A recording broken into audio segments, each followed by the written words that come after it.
Eu vou falar uma parada aqui que você vai lembrar muito de Renato Amoedo, 38. E o que eu tô falando aqui é uma teoria, não é algo concreto, não. Existem pessoas poderosas, existe uma cúpula que o pessoal diz que existe os Illuminati, existe essa... que eu não sei, desconheço, mas eu sei que existem pessoas muito poderosas no mundo. Bilionários, trilionários, pessoas que o dinheiro, se ele limpar todo dia as fezes dele no ano com uma nota de $100, ele não vai faltar dinheiro, entendeu? Gente que tem muito, muito dinheiro. E algumas informações que não chegam à população de um modo geral. São informações que são restritas. E eu acredito nessa teoria de que isso... existe essa teoria da conspiração e que isso tudo tem a ver com o que está acontecendo hoje no país. A gente fala de polícia, combate, tráfico, mas existe algo muito grande por detrás disso. Aí você falou no Covid-19. A ciência já comprovou, e se você parar para pesquisar, é porque muita gente ouve, você vai numa igreja, o pastor chega na igreja e você vai concordar com o que eu tô falando, irmão. O pastor chega ali, a pessoa vai na igreja, o pastor prega a palavra de Deus para ela, e aquilo ali é o suficiente. A palavra de Deus, a Bíblia, que é a palavra de Deus, diz assim: conhecereis a verdade, que a verdade vos libertará. As pessoas não se preocupam em ler a Bíblia, elas são preguiçosas. Então o que o pastor falou ali já tá valendo, não precisa estudar não. O pastor falou que é assim, assado, e amanhã se o pastor falar algo que seja totalmente satânico, é capaz de ter gente fazendo. O pastor, ele tem a função de orientar as ovelhas? Tem.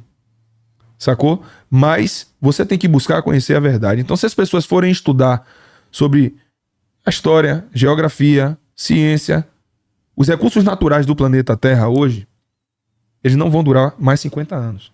Daqui a 50 anos vai faltar recursos como água. Sacou? Pra você ter ideia, na Angola, isso há anos atrás, quando eu tava em Mato Grosso do Sul trabalhando, prestando serviço à Petrobras, na Angola uma garrafa de água custava $20. Sacou? Uma garrafa de água custava $20. Eu quero que você imagine que o recurso de água tá bem limitado. Se vai ter água para mim e para você, ou se vai ter pro filho do trilionário. Então, assim, o caminho... Morte em massa. Morte em massa, irmão. O próprio sistema previdenciário brasileiro já é comprovado. Você pegar qualquer cara que é formado em economia aí, ele for fazer cálculo, ele vai lhe mostrar o sistema previdenciário brasileiro. A quantidade de pessoas hoje que tem trabalhando, pagando INSS, e não vão poder usufruir da aposentadoria porque não vai ter dinheiro para pagar a quantidade de aposentados que vai existir no Brasil. Hoje a quantidade de pessoas velhas no Brasil e aposentadas está crescendo e diminuindo muito a quantidade de pessoas que trabalham. Então você vê doenças aí como a AIDS, Ebola, Covid, são doenças criadas no laboratório para morte em massa, porque esses recursos não vão durar. Só que o ser humano, ele desenvolveu muito a ciência ao ponto de achar que é Deus. Só que ele não é Deus. E aí, por trás disso tudo, para mim, existe o grande arquiteto do universo. Que ele tá direcionando, ele tá por trás disso aí. Ele diz lá: não vou deixar um filho meu mendigar um pão. Saia dos grandes centros, vá viver no interior. Então, quando eu falo de ir pra roça, não é só porque eu gosto da roça, não é porque é baseado no que eu acredito. Que o principal foco de uma doença mesmo como o Covid é as capitais, as megalópolis, as grandes metrópoles aí. Então, quando eu vejo todo esse contexto e olho o quadro político e social brasileiro hoje, eu não duvido que por trás exista algo direcionado assim: ó, deixa a bandidagem crescer, vai começar um matar o outro aí. A quantidade de homens jovens até a faixa etária de 25 anos, a quantidade de homens que nascem no Brasil é superior ao número de mulheres. Mas se você for olhar, a população brasileira tem mais mulher do que homem, porque muito homem morrendo, pô, por causa dessa guerra do tráfico. Então, Glauber, é um contexto hoje que eu tô procurando estudar para ter uma visão, além da visão de confronto, de tráfico, de troca-tiro, né? O que eles... A maior arma para combater o governo corrupto e toda essa sujeira que tá aí é conhecimento, e o povo não busca conhecer. Você chegar numa favela dessa aqui do Rio de Janeiro agora, botar um baile funk, vai encher a favela, o morro vai ficar cheio, pô. Mas se você botar aqui a escola do saber, centro do saber, vem estudar, ninguém vai, brother. Ninguém vai, porque as pessoas não... O político brasileiro entendeu que o povo aqui é palhaço e alimenta com circo, pipoca, como era antigamente. Tá ligado? Você via o Coliseu ali, a pessoa botava um guerreiro ali pra lutar contra os leões, aí todo mundo vibrava vendo aquela violência, todo esse contexto político aqui, a pessoa morre ali, um bocado de gente querendo filmar o corpo. Olha ali o cara lutando contra o leão, e aí o cara ia lá e vencia o leão. Uau, grande guerreiro. Quando ele morria, o pessoal dava risada. Morreu, o leão estraçalhou. Gostava de ver a miséria do outro. A gente gosta de ver a miséria do outro até a gente tá lá no meio do coliseu. Quando é você que tá lá e o leão tá vindo pra cima de você, já não é tão engraçado assim. Mas o povo é assim, como era antigamente. Nutre o povo com coisas que destoam a gente, que faça a gente sair do foco principal. O conhecimento, ele tá hoje a acesso de todos. O cara na periferia mais fodida ali, que a pessoa tem menos condição financeira, mas o celular tem. E hoje na internet você consegue pesquisar, você consegue baixar um livro em PDF, estudar, mas as pessoas não querem. Então, quando a gente fala em combater a corrupção, combater a criminalidade, o crescimento das facções criminosas, você tem que primeiro parar para entender o que passa na cabeça de um jovem de 15, 16 anos, abestalhado otário, que fala, ei, a maloca, é o CV, é tudo e dois, e aí abraça a facção criminosa como se fosse uma religião e mata e morre por aquilo ali. Que ele é só um número para aquela facção. Vai morrer um, amanhã tem outro no lugar, porque é convidativo, pô. E o jovem que tá crescendo, um menino de 5, 6 anos que tá crescendo dentro da comunidade, olha pro traficante com a motona zero, com batidão, correntão de ouro, e a novinha mais gata da favela na garupa da moto dele, ele acha, pô, eu quero ser igual a esse cara. Então entrou em um ciclo que eu não vejo como descontextualizar isso, a não ser com educação e conhecimento, que é algo que o povo não quer. Se a gente pegar aqui, fizer um podcast aqui, e eu for começar a falar dos que eu matei, das ocorrências que eu tive, das trocas de tiro que eu tive, a audiência vai pra casa do caralho. Agora, se a gente fizer algo parecido com a TV Cultura, que vai falar de saúde e educação, o engajamento começa a cair. Porque as pessoas não querem isso, pô. As pessoas querem putaria, promiscuidade. Então, falar em combater o crime organizado não é só dar melhor arma pro polícia, não, nem viatura blindada, não. É o governo, se quisesse mudar mesmo, dava educação e conhecimento pro povo. Agora, na Bahia, foi sancionado. Eu tenho que tomar cuidado de falar isso para não vir um PAD, né? Tem professores da rede pública do estado da Bahia que vieram no meu direct falar que estão respondendo um processo administrativo disciplinar. Eu tenho aqui professores da rede pública, funcionários públicos do estado que estão respondendo porque foram obrigados a aprovar o aluno. Eu tenho que ter... quando eu dou um pause assim pra falar, irmão, é porque hoje eu tô um cara mais cauteloso com as porradas que eu tomei e eu vou pensar 2, 3 vezes lá na frente a palavra correta pra eu usar. Mas o governador fez um pronunciamento, não tô criticando, é a opinião dele e a mim cabe... Eu, como policial militar do estado da Bahia, não posso tecer crítica contra o governador nem contra o superior hierárquico. Contra o Flávio Dino lá, que agora é ministro, minha opinião é a mesma. Eu não expus aqui a opinião contra o Flávio Dino, eu contei fatos que aconteceram. A esposa de tio Patinhas, líder do Comando Vermelho, não teve no Ministério da Justiça? Teve ou não teve? O ministro Flávio Dino não foi na Maré? Foi ou não foi? Então, mas o governador não tô criticando não, só que o governador falou, tem um vídeo ele falando de que professor tem que aprovar o aluno.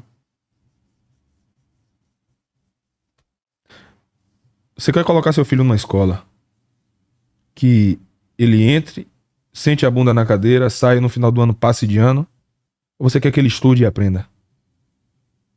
Estude e aprenda. Você observa o contexto social, o mundo como era. Não sei, a gente tem quase a mesma faixa de idade, você é só um pouco mais velho que eu. Mas na época dos nossos pais, o professor tinha direito de dar palmada no aluno. Não tinha? Dar uma reguada, tinha esse direito.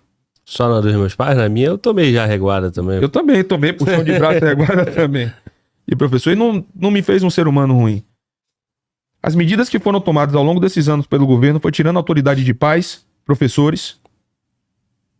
E conivente com isso, o crime organizado só cresceu. Glauber, da década de 90 para cá, o crime organizado cresceu ou diminuiu? Cresceu ou diminuiu? Cresceu. Em paralelo a isso, as medidas que foram tomadas pelo governo favorecem o crescimento do crime organizado ou não? Professor hoje não tem autoridade. Professor de escola pública hoje que vai ensinar na escola pública que fica numa área dominada pelo tráfico, ele ensina com medo, porra. Porque o cara que tá sentado na cadeira ali, de repente é um filho de um traficante ou algum aviãozinho que diz que o professor falou alguma coisa a ele e ele não gostou, o professor é morto. Quantos professores de escola pública... Tem um professor de escola pública que foi espancado na Bahia porque falou alguma coisa a um aluno lá que o aluno não gostou e ele foi espancado. Então, se você for olhar, pegar toda essa engrenagem, saidinha, direito dos presos, audiência de custódia que foi criada, escola pública aprovar em massa. É assim, o professor está respondendo um processo administrativo disciplinar porque ele é obrigado a aprovar o aluno. Ele é obrigado a aprovar o aluno. Porque se ele não aprovar o aluno, ele é ditador. Não tá sendo ditador quem tá mandando e obrigando o professor a aprovar. Tá sendo ditador o professor que não aprova o aluno porque não estudou e não passou. E aí eu fiz um vídeo e coloquei na internet. Você vai fazer uma cirurgia de coração com um cardiologista. Você quer fazer a cirurgia com um cardiologista que estudou de verdade ou quer fazer uma cirurgia no coração com um cara que sentou a bunda na cadeira de uma faculdade de medicina e ganhou um canudo? E aí eu vou mais além, irmão. O que eu queria que fosse obrigatório nesse país, Glauber, era o seguinte, que todos os políticos fossem obrigados a usar o serviço que eles oferecem pra nós. Que fosse obrigado o político a usar hospital público, que fosse obrigado o político a usar transporte público. Obrigado. Você trabalha e oferece isso ao cidadão. Mas você não usa. Então você não tem como dizer se é bom ou se é ruim o serviço. Na verdade, você sabe que é ruim, tanto é que ele não usa. Né? Tanto é que ele não usa. E aí eu vou mais. Você tá obrigando o professor da rede pública a aprovar o aluno. Não tá obrigando isso? É, porque o professor tem que aprovar o aluno. Eu tô falando de dados. Não é uma crítica ao governador Jerônimo, governador do estado da Bahia. Isso acontece em outros Não tô estados criticando. também, O governador Jerônimo, ele foi secretário de Educação do estado da Bahia. E como secretário de Educação do estado da Bahia, a Bahia era o estado com pior índice de educação. São dados. Pesquise. E ainda assim ganhou a eleição para governador. Ganhou a eleição. Não tô criticando, não. Eu tô falando fatos. Eu não tô criticando o governador.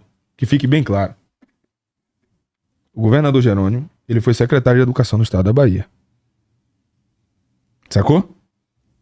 Se tornou governador do estado. E aí teve esse vídeo dele, ele falando que...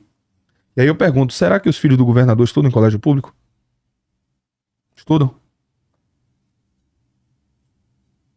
Será que se ele tiver algum problema de saúde, ele vai pro Hospital Geral do Estado? Então eu tô aqui como cidadão.